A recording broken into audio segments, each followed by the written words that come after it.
ಕೇಂದ್ರ ಬಿಂದುವಿನಿಂದ ಹೊರಟ ಎರಡು ಕಿರಣಗಳ ನಡುವಿನ ಭಾಗವೇ ಕೋನ. ಕೋನಗಳಲ್ಲಿ 6 ವಿಧಗಳು.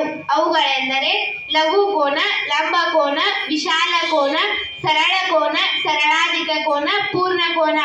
ಈಗ ನಾನು ಮತ್ತು ನನ್ನ ಸ್ನೇಹಿತೆಯರು ಕೋನಗಳ ಬಗ್ಗೆ ಹೇಳುತ್ತೇವೆ. ಲಘು ಕೋನ. ಲಘು ಕೋನ ಎಂದರೆ 0 ಡಿಗ್ರಿಗಿಂತ ಹೆಚ್ಚು 90 ಡಿಗ್ರಿಗಿಂತ ಕಡಿಮೆ ಇರುವ ಕೋನವನ್ನು ಲಘು ಕೋನ ಎನ್ನುವರು. ನಾನು ಲಂಬ ಕೋನ. ಲಂಬ ಕೋನ ಎಂದರೆ 90 ಡಿಗ್ರಿಗೆ ಸಮನಾಗಿರುವ ಕೋನವನ್ನು ಲಂಬ ಕೋನ ಎನ್ನುವರು. ನಾನು ವಿಶಾಲ ಕೋನ. 90 ಡಿಗ್ರಿಗಿಂತ ಹೆಚ್ಚು 180 ಡಿಗ್ರಿಗಿಂತ ಕಡಿಮೆ ಇರುವ ಕೋನವನ್ನು ವಿಶಾಲ ಕೋನ ಎನ್ನುವರು. ನಾನು ಸರಳ ಕೋನ. ಸರಳ ಕೋನ ಎಂದರೆ 180 ಡಿಗ್ರಿಗೆ ಸಮನಾಗಿರುವ ಕೋನವನ್ನು ಸರಳ ಕೋನ ಎನ್ನುವರು. ನಾನು ಸರಳಾಧಿಕ ಕೋನ. ಸರಳಾಧಿಕ ಕೋನ ಎಂದರೆ 180 ಡಿಗ್ರಿಗಿಂತ ಹೆಚ್ಚು 360 ಡಿಗ್ರಿಗಿಂತ ಕಡಿಮೆ ಇರುವ ಕೋನವನ್ನು ಸರಳಾಧಿಕ ಕೋನ ಎನ್ನುವರು.